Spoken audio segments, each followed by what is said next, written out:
and we came here to develop the evolution of the planet.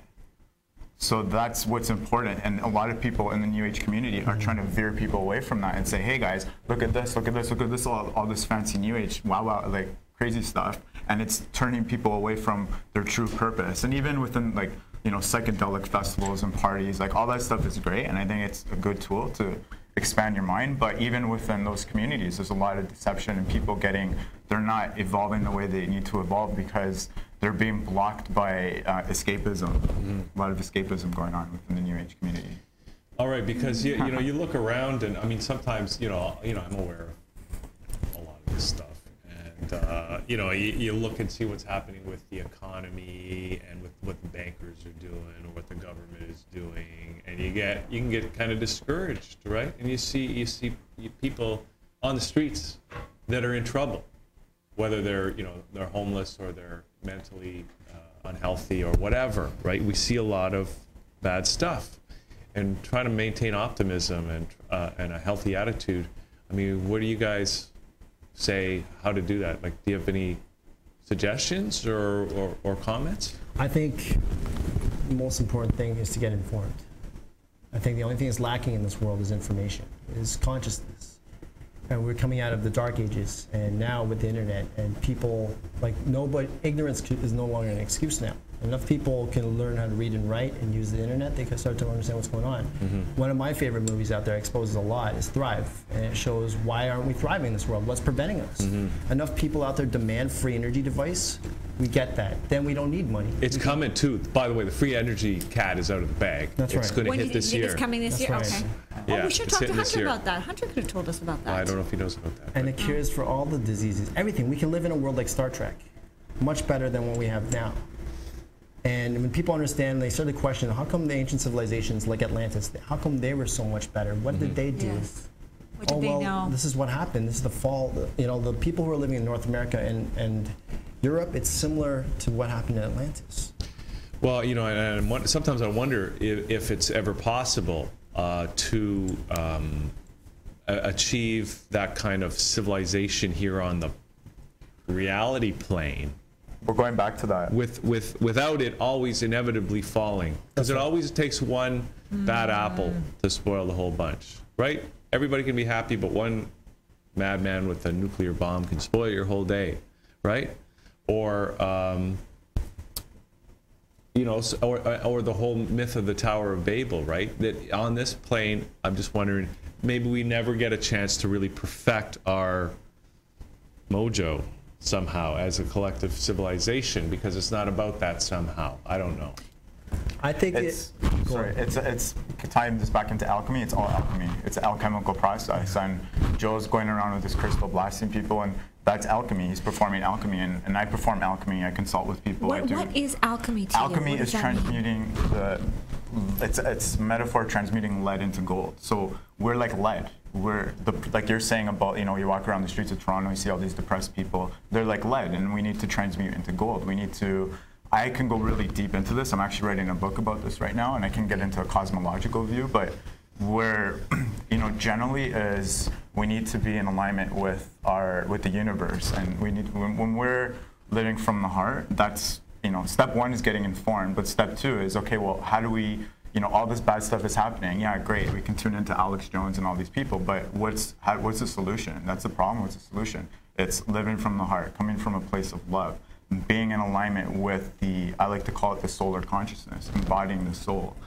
That's the alchemical process. But we have to first come from the heart first. And the more we live in our heart, the more we channel our heart, the more things come up that we need to transmute. So you start living in your heart, something might come up. You might need to clear up a relationship with somebody, your family, your mother, like things like that. And that's part of the alchemical process. And it's kind of like Bashar. I don't know if you know about Bashar. I don't totally subscribe to Bashar, but he says some really good things.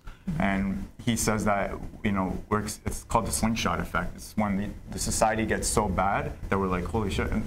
And then we slingshot into a new positive reality, right? And it's that's okay, you can say that word on air, that's okay. And that's what's happening to a lot of people. And like you had Markus Rothkranz here, and I do similar work that he does, and I call myself a nutritional alchemist. And the whole raw food diet is one example, is people eat this really bad domesticated conventional industrial diet, and then they go on a raw food organic diet and they transmute their body, right? And so that's like from a nutritional perspective. And there's so many different applications of alchemy, like Joe with his crystal and astrology and nutrition. And yeah. It's important, though. It's important when you do become informed to not buy into that fear. That's right. Because fear is there's a low ton vibration of that out there. And Alex Jones, to me, is just a huge promoter of fear. He's an icebreaker. He's an icebreaker for a lot of people. But you have to be, you know, but he also has lots of ads in between his interviews. Yeah. You know, I'm an advocate of, you know, this kind of dry food to store in that time that you need it. You know. You know what? We have to surpass, because he's an icebreaker for people who already exist within the fear-based consciousness. Yes. So he has to address them from a fear-based consciousness perspective. But then there comes a point where if one wants to evolve even further, they need to release from the fear-based, the Alex Jones consciousness. And okay, problem. He's the problem guy. Look, guys, he's the problem. Yeah. What's the solution? Well, he's almost creating the solution too. It's almost like he's a full circle. He's like, here's the problem, but hey, I can tell you the solution. His solution is, let's go back to 1776. Let's bring back the Constitution, and that's going backwards. We need to look at everything. We need to embrace a holistic viewpoint of the world. We need to bring back. We need to integrate the feminine, because we've been too masculine. We've been in a patriarchal society. That's the solution. We need to integrate our connection with the universe, our connection with the spiritual realms. That's the solution. We're becoming citizens of the universe. We need to get in touch with our feminine side. Hugh. Don't worry, I am already. See how he talks? Notice how he talks more soft when he says that. We're not talking about that feminine side.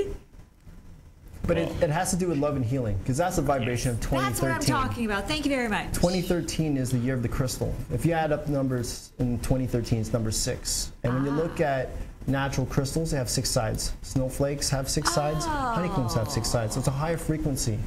So people, when they start to, the greatest health will make you feel happier and will create a lot of joy, which will clear a lot of negative energy.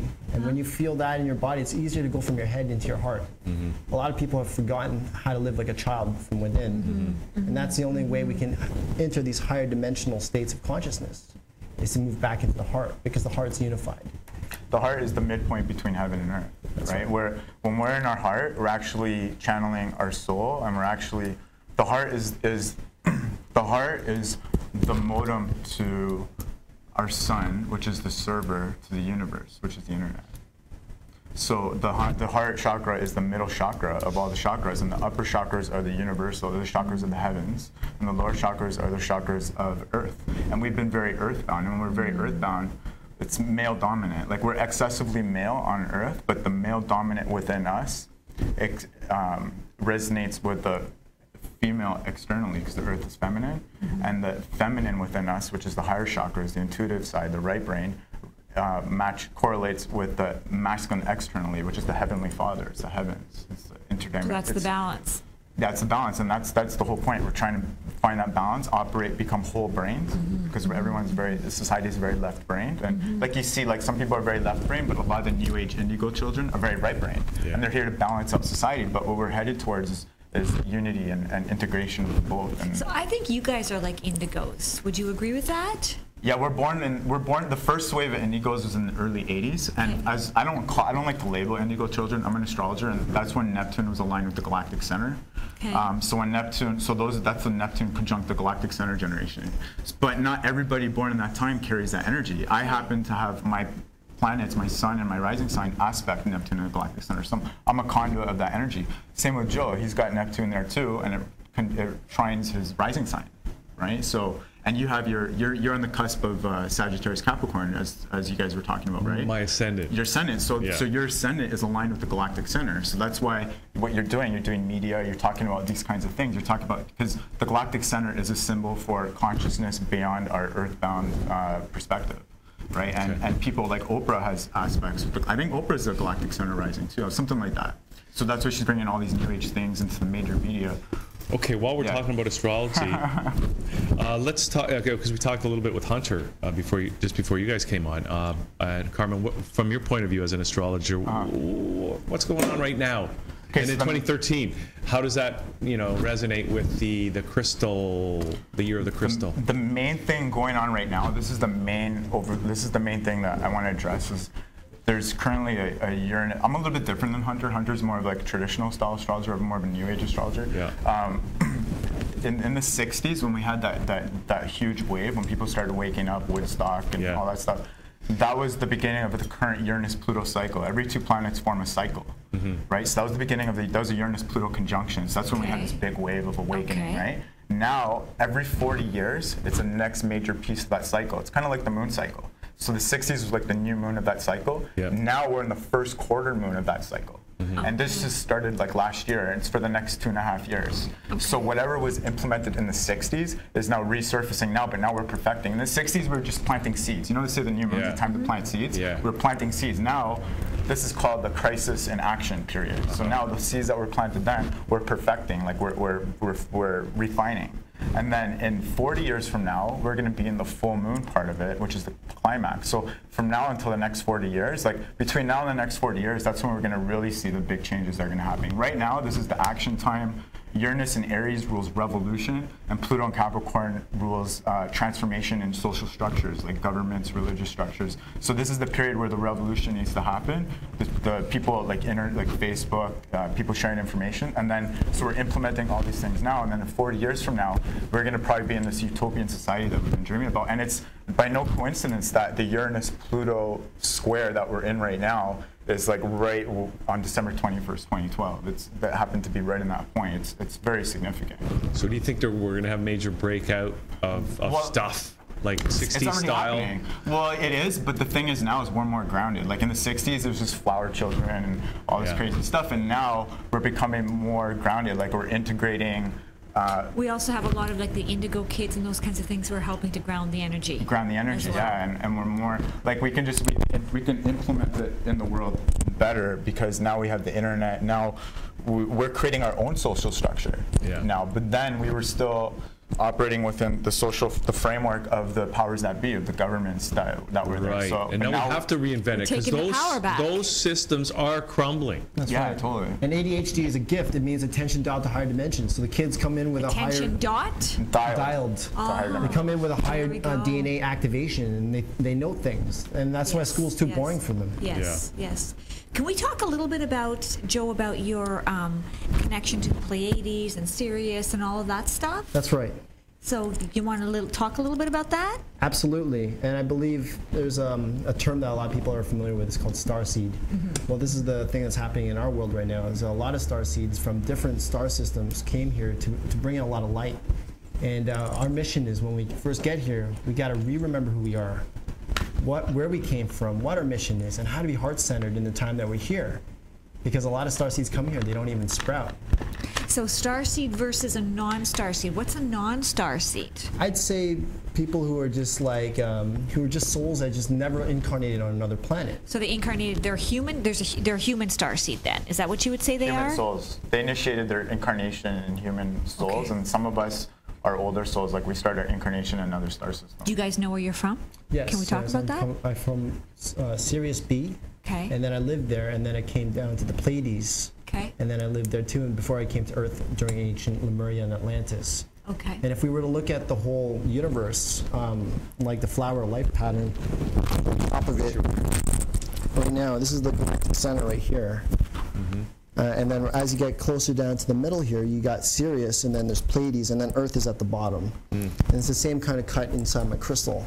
It's taking the unmanifested into the manifested. So the closer you are to the source, the more spiritual, and as you get right down, it becomes physical matter. Because if you were to look at what is physical matter, it's actually crystallized light. And trapped. And light and crystal is basically the Greek word crystallos, which means frozen light.